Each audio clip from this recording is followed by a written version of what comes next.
الإنترنت. تعالى كده يا صديقي نعرف يعني إيه إنترنت الأول. الإنترنت هي شبكة عالمية من الحواسب أو الأجهزة المتصلة ببعضها بتتيح ليك تبادل المعلومات والبيانات باستخدام بروتوكولات محددة زي ال TCP/IP. دقيقة بس، هو يعني إيه بروتوكول أصلا؟ البروتوكول يا صديقي بكل بساطة هو مجموعة من القواعد اللي بتحدد كيفية تبادل البيانات والتواصل بين الأجهزة على الشبكة. يعني إيه برضه؟ لنفترض مثلا يا صديقي انك عندك واحد صاحبك عايش في امريكا وانت محتاج تتواصل معاه، فانت هتتواصل معاه باللغة اللي هو بيفهمها واللي هي في حالتنا ديت وهي الانجليزي. طب لنفترض برضو انك عندك واحد صاحبك تاني عايش في المانيا، فانت برضو هتتواصل معاه بنفس اللغة اللي بيفهمها واللي هي في حالتنا ديت وهي الالماني. البروتوكول يا صديقي بيعمل نفس الكلام ده بس على الاجهزة والبرامج. تعالى يا صديقي ناخد شوية أمثلة عن البروتوكولات دي. عندنا بروتوكول اسمه TCP/IP، وده على فكرة مش بروتوكول واحد يا صديقي، وهنعرف ليه دلوقتي احنا بندمجهم مع بعض. المهم البروتوكول ده بنسميه أساس الإنترنت لأنه بينظم إرسال واستقبال البيانات. وعندنا حاجة كمان اسمها بروتوكول HTTP بيستخدم لعرض المواقع على المتصفح. وعندنا حاجة كمان اسمها HTTPS، هو نفس ال HTTP لكنه مشفر لحماية البيانات. وفي حاجة كمان اسمها FTP، وده المسؤول عن نقل الملفات بين الأجهزة.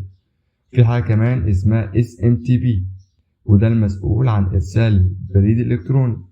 وفي حاجة كمان اسمها DNS، وهو بيترجم أسماء المواقع إلى عناوين IP.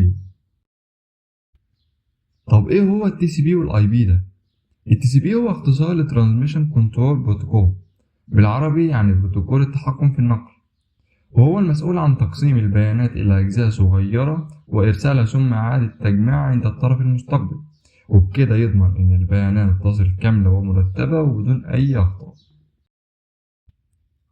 طب والاي بي؟ الاي بي يا صديقي بكل بساطة هو اختصار لإنترنت بروتوكول، بالعربي بروتوكول الإنترنت.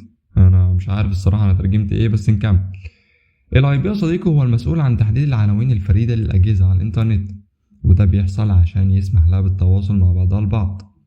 بمعنى أوضح إن كل جهاز على الإنترنت ليه عنوان خاص بيه، وهو زيه زي عنوان بيتك بيحدد موقع الجهاز على الشبكة. احنا قلنا يا صديقي في البداية إن ال TCP/IP دول بروتوكولين مش بروتوكول واحد. طب ما ده مش بروتوكول واحد، ليه بندمجهم مع بعض؟ احنا اتفقنا يا صديقي في الجزء اللي فات إن ال IP بيحدد العنوان اللي المفروض البيانات بتروح عليه، أما ال TCP فاحنا قلنا إنه بيقسم البيانات إلى أجزاء صغيرة وبيبعتها، ولما الأجزاء دي توصل للعنوان ال IP اللي حددناه بيبدأ ال TCP يعيد تجميع البيانات للتأكد من استلامها بشكل صحيح. عشان كده غالبا بنستخدم مصطلح ال TCP/IP لأنه بيعبر عن الأساس اللي يقوم عليه الإنترنت.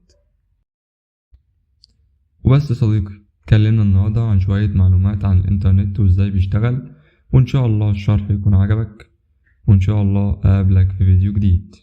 سلام.